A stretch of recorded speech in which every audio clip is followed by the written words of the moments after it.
Hello പ്രിയ കൂട്ടുകാരെ, Calicut university 4ാം semester BSc മലയാളത്തിൽ സാഹിത്യവും മാനവികതയും എന്ന പുസ്തകത്തിൽ നമുക്കൊരു ചെറുകഥ പഠിക്കാനുണ്ട്. ആ ചെറുകഥയാണ് ഉണ്ണി ആറിൻ്റെ പ്രാണി ലോകം എന്ന് പറയുന്നത്. സഹാനുഭൂതിയുടെ വലിയ ദർശനത്തെ ഉയർത്തിക്കാണിക്കുന്ന ഒരു ചെറുകഥയാണ് പ്രാണി ലോകം. മനുഷ്യനും സഹജീവികളും തമ്മിലുള്ള പരസ്പര ഐക്യത്തിൻ്റെ ആഖ്യാനമാണ് പ്രാണി ലോകം എന്ന കഥ. ഈ കഥ ഒരു ചെറിയ പ്രദേശത്തെ കേന്ദ്രീകരിച്ചിട്ടാണ് നമ്മളോട് സംസാരിക്കുന്നത് എങ്കിലും ഇതിൻ്റെ ഉള്ളിൽ നിറഞ്ഞു നിൽക്കുന്നത് വലിയ ദർശനങ്ങളാണ് എന്നുള്ളതും സ്ത്രീ, ദളിത്, പ്രാദേശികത്വം, പരിസ്ഥിതി രാഷ്ട്രീയം തുടങ്ങിയ ചിന്താ പദ്ധതികളെ ആവേശത്തോടെ പുൽകുന്ന പുതുകാല കഥകളുടെ പ്രവണതകൾ ഉൾക്കൊള്ളിച്ചെഴുതിയിട്ടുള്ള ഒരു കഥയാണ് ആർ ഉണ്ണിയുടെ പ്രാണി ലോകം എന്നുള്ളത്.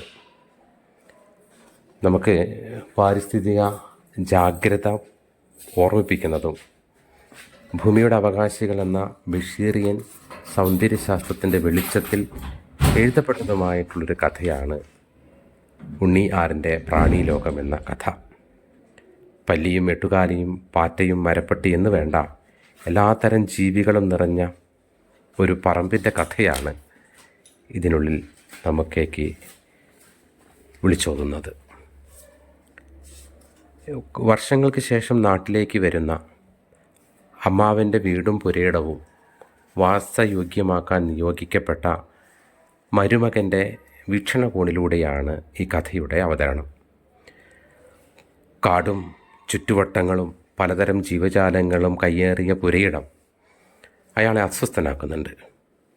വീടിൻ്റെ കാവൽക്കാരൻ എന്ന് പറയുന്നൊരു വ്യക്തിയുണ്ട്. ഉറൂസ് എന്നുള്ളതാണ് അയാളുടെ പേര്. അദ്ദേഹത്തിന് വീടും ചുറ്റുവട്ടങ്ങളുമൊക്കെ വൃത്തിയാക്കാൻ ഏൽപ്പിച്ചിട്ടുള്ളതാണ്. പക്ഷേ അതൊന്നും കാര്യമായി നടക്കുന്നില്ല എന്ന് കഥ വായിക്കുമ്പോൾ നമുക്ക് മനസ്സിലാക്കാം. അതല്ലെങ്കിൽ മരുമകൻ കുറച്ച് ദിവസം അവിടെ ജീവിച്ചു കഴിഞ്ഞപ്പോൾ ഉറൂസ് എന്ന വ്യക്തി എന്താണെന്ന് ബോധ്യപ്പെടുന്നുണ്ട്. പറമ്പിൻ്റെ ഇന്നത്തെ അവസ്ഥയ്ക്ക് കാരണക്കാരൻ ഉറൂസാണെന്നും ഉറൂസ് പലതരം ജീവിവർഗങ്ങളുടെ ആവാസ വ്യവസ്ഥയാക്കി ആ പറമ്പിനെ മാറ്റുന്നു എന്നുകൂടി നമുക്ക് കഥ വായിക്കുമ്പോൾ ബോധ്യപ്പെടും. കെണിവെച്ച് പിടിച്ച എലികളെ അയാൾ വളരെ ഭക്ഷണം കൊടുത്ത് തുറന്നു വിടുന്നതൊക്കെ ഈ കഥയിൽ കാണാം. കൂട് തുറക്കുമ്പോൾ എലികൾക്ക് ഓരോ പഴം കൂടി കൊടുക്കുന്നത് നാം കാണുന്നുണ്ട്. ഒരു ദിവസം ഉറൂസ് പശുവുമായി സംസാരിച്ച് നിൽക്കുന്നത് കണ്ടതോടെ താൻ നേരിട്ടിറങ്ങാതെ ഈ കാര്യങ്ങളൊന്നും ശരിയാവില്ല എന്ന് മരുമകന് ബോധ്യപ്പെടുന്നുണ്ട്. അങ്ങനെ ഫർണിച്ചർ ഉരുപ്പടികൾ ഉണ്ടാക്കുന്ന ആളുകൾക്ക് പറമ്പിലെ മരങ്ങളെല്ലാം വിൽക്കുന്നുണ്ട്. അങ്ങനെ മരങ്ങൾ മുറിച്ചു മാറ്റുകയും പറമ്പും മുറ്റവും വൃത്തിയാക്കുകയും ഈ മരുമകൻ ചെയ്യുന്നുണ്ട്. അപ്പോഴൊക്കെ വളരെ നിശബ്ദമായി നിൽക്കുകയുള്ളൂ ഉറൂസിനാകെ സങ്കടം വരുന്നുണ്ട്, ഭയം വരുന്നുണ്ട്. അന്ന് ഒരു രാത്രി എന്തോ ശബ്ദം കേട്ടുണർന്ന കഥാകാരൻ ഒരു വിചിത്രമായിട്ടുള്ള കാഴ്ച കണ്ടു. ഉറൂസ് വീട് വിട്ടു പോവുകയാണ്. അപ്പോൾ വീട് വിട്ട് അദ്ദേഹം പുറത്തേക്ക് പോകുമ്പോൾ ഇഴഞ്ഞും പറന്നും നടന്നും അസംഖ്യം ജീവജാലങ്ങൾ അയാളെ പിന്തുടരുന്നത് പോലെ അദ്ദേഹത്തിന് തോന്നുകയാണ്. ഇങ്ങനെ കഥ പറഞ്ഞു പോകുമ്പോൾ, അതായത് മനുഷ്യൻ്റെ സൗകര്യത്തിന് വേണ്ടിയിട്ട് ആധുനികവൽക്കരണത്തിൻ്റെ ഭാഗമായിക്കൊണ്ട് ഭൂമിയെ നാം പരുവപ്പെടുത്തുമ്പോൾ അവിടെയുള്ള അനേകായിരം ജീവജാലങ്ങളെ കുടിയൊഴിപ്പിക്കുന്നതാണല്ലോ നമ്മുടെ ഒരു വികസനത്തിൻ്റെ രീതി. അധിവാസത്തെയും വികസനത്തെയും പറ്റി നമ്മൾ കാലങ്ങളായി കാത്തു സൂക്ഷിക്കുന്ന ഒരു മനുഷ്യകേന്ദ്രിതമായിട്ടുള്ള കാഴ്ചപ്പാടാണ്. ഭൂമിയിലെ എല്ലാ ജീവജാലങ്ങളെയും മനുഷ്യൻ്റെ ജീവിതത്തിന് വേണ്ടിയിട്ടുള്ള ഒരു ഉപകരണമായിട്ടാണ് ദൈവം എന്ന് വിശ്വസിക്കുന്നവരുണ്ടല്ലോ.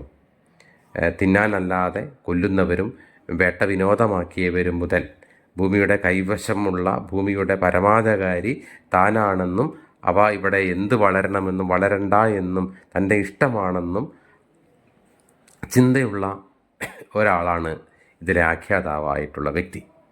പാമ്പും പഴുതാരയും പശുവും പട്ടിയും അവകാശികളില്ലാത്ത ഭൂമിയാണ് അയാൾ ആഗ്രഹിക്കുന്നത്. എന്നാൽ അതിൽ നിന്ന് ഏറെ വ്യത്യസ്തനാണ് ഉറൂസ് എന്നുള്ള വ്യക്തി. അയാളിൽ നിന്ന് സഹജീവനം മാത്രമേ ഭൂമി ആഗ്രഹിക്കുന്നുള്ളൂ എന്ന് അയാൾ പറയുന്നുണ്ട്. അയാൾ പറയാതെ പറയുന്നുണ്ട്. എലികളോടും കൂറകളോടും മുറ്റത്തെ കാട്ടുചെടികളോടും ഇടകലർന്നാണ് അയാൾ സ്വന്തം ജീവിതം ജീവിക്കുന്നത്. മുറ്റത്തെ പ്ലാവ് മുറിച്ചു തുടങ്ങിയപ്പോൾ ജീവനില്ലാത്തതുപോലെ അടുക്കളപ്പുറത്ത് ഉറൂസ് പേടിച്ചിരിക്കുന്ന നാം ഈ കഥ വായിക്കുമ്പോൾ കാണുന്നുണ്ട്. പച്ചപ്പും പ്രകൃതിയും മായ്ച്ചു കളഞ്ഞ ആ ഭൂമിയിൽ നിന്ന് ഉറൂസ് ഒഴിഞ്ഞു പോവുകയാണ്. ഉറൂസ് ഇല്ലാത്ത മണ്ണിൽ നിന്ന് ഇതര ജീവജാലങ്ങളും അവിടെ നിന്നിങ്ങനെ പറന്നു പോകുന്നത് നാം കാണുന്നുണ്ട്. പ്രളയകാലത്തെ നോഹയുടെ യാത്രയോടെയാണ് കഥാകൃത്ത് ഈ യാത്രയെ സാദൃശ്യപ്പെടുത്തിയിരിക്കുന്നത്. ദൈവത്തിൻ്റെ നിർദ്ദേശപ്രകാരം ജീവജാലങ്ങളെ പ്രളയജലത്തിൽ നിന്ന് പെട്ടകത്തിൽ കയറ്റി രക്ഷപ്പെട്ട നോഹ, ആ നോഹയുടെ ഒരു കഥാപാത്രം പോലെ ഉറൂസിനെ ആ പുതിയ കാലം പുതിയ ദൗത്യം ഏൽപ്പിച്ചിരിക്കുന്നത് പോലെ നമുക്ക് ഈ കഥ വായിക്കുമ്പോൾ മനസ്സിലാവും. അങ്ങനെ ഉറൂസിനെ കഥാകാരനെ വ്യത്യസ്തമാക്കുന്ന പല സ്വഭാവ രീതികളുണ്ട്. മനുഷ്യൻ്റെ അധികാരഭാവത്തെയും ദേഷ്യത്തെയും തിരക്കിനെയും ഒക്കെ ഈ കഥാകാരനിൽ നമുക്ക് പ്രകടമാണ്. ഉറൂസ് എന്നുള്ളത് വളരെ പതിഞ്ഞ ശബ്ദം, സൗമ്യമായിട്ടുള്ള നിശബ്ദമായിട്ടുള്ള ഉറൂസ്. ഇങ്ങനെ ഇത് രണ്ടും കൊണ്ട് തന്നെ ഈ രണ്ട് വ്യക്തികളുടെയും ജീവിത ദർശനം എന്നുള്ളത് രണ്ട് തരത്തിലാണ്. മൃഗങ്ങളുടെ സാന്നിധ്യം തന്നെ മരുമകന് അസ്വസ്ഥമുണ്ടാക്കുന്നുണ്ട്. പക്ഷേ ഉറൂസിന് ഈ മൃഗങ്ങളുമായിട്ട് ജീവിക്കുന്നതാണ് ആനന്ദം. പശുവിൻ്റെ ഭാഷ അയാൾക്ക് അപ്രാപ്യമല്ല, കാരണം അയാൾ പ്രകൃതിയിൽ നിന്ന് ഭിന്നനല്ല എന്നതുകൊണ്ട്.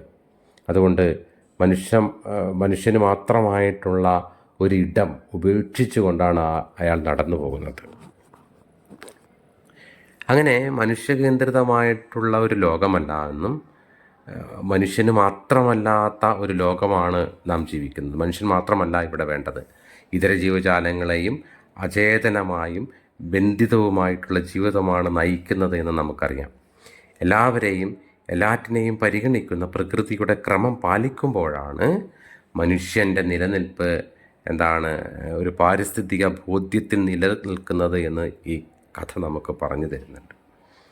പക്ഷെ പലപ്പോഴും മനുഷ്യന് വേണ്ടിയാണ് ഭൂമിയും ഇതര ജീവജാലങ്ങളും നിലനിൽക്കുന്നത് എന്ന കാഴ്ചപ്പാടാണ് ലോകം ഭരിക്കുന്നത്. ആ കാഴ്ചപ്പാടുള്ളവർ കാടും പടലവും കളഞ്ഞ് മരുമകൻ അമ്മാവൻ്റെ തൊടി വൃത്തിയാക്കിയതുപോലെ പ്രത്യക്ഷത്തിൽ തനിക്ക് പ്രയോജനകരമല്ലാത്ത എല്ലാത്തിനെയും തുടച്ചു നിൽക്കുകയാണ് എന്നും അമ്മാവൻ്റെ പറമ്പിൽ നിന്ന് ഉറൂസ് ആ പച്ചയുടെ പെട്ടകത്തെയും മറ്റെങ്ങോട്ടോ നയിക്കാൻ കഴിഞ്ഞേക്കാമെന്നും പറയുന്നുണ്ട്.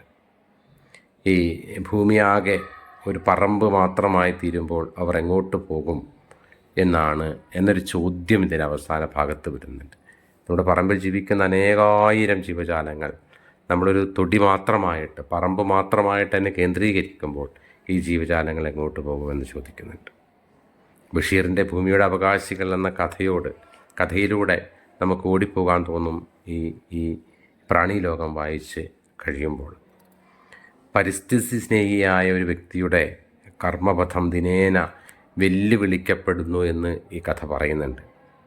പച്ച വാർന്നുപോയ മണ്ണിൻ്റെ തരിശിൽ അന്നം മുട്ടി പിടയ്ക്കുമ്പോഴും തിരിച്ചറിവിൻ്റെ കണ്ണു തുറക്കുക എന്നും സഹജീവികളാണ് പ്രകൃതിയുടെ വഴി എന്ന തെളിച്ചമുള്ള കണ്ണ് നമ്മളിൽ തെളിമയായിരുന്നിരിക്കണമെന്നും ഈ കഥ പറഞ്ഞു തരുന്നുണ്ട്. നമുക്ക് മാത്രമായിട്ടൊരു ജീവിതം സാധ്യമല്ല എന്നും ചുറ്റുവട്ടങ്ങളിലെ അനേകായിരം സഹജീവികളെ ചേർത്ത് പിടിച്ചാൽ മാത്രമേ മനുഷ്യന് ഭൂമിയിൽ ജീവിതം സാധ്യമാകൂ എന്നുള്ളൊരു തിരിച്ചറിവുണ്ടാവുന്നിടത്താണ് നമ്മുടെ ജീവിതത്തിൻ്റെ ഏറ്റവും വലിയ പച്ചപ്പ് നിലനിൽക്കുന്നത് എന്ന് ഈ കഥ പറഞ്ഞു തരുന്നുണ്ട്. അതാണ്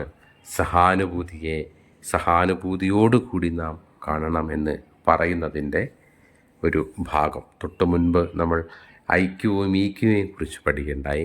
അവിടെ സഹാനുഭൂതിയെക്കുറിച്ച് പറയുകയുണ്ടായി. ഇതിലെ ഉറൂസ് എന്നുള്ള കഥാപാത്രം സഹാനുഭൂതിയുടെ ഏറ്റവും വെളിച്ചമുള്ള കഥാപാത്രമായി നിലനിൽക്കുന്നു എന്നുകൂടി പറയാം. Okay, thank you.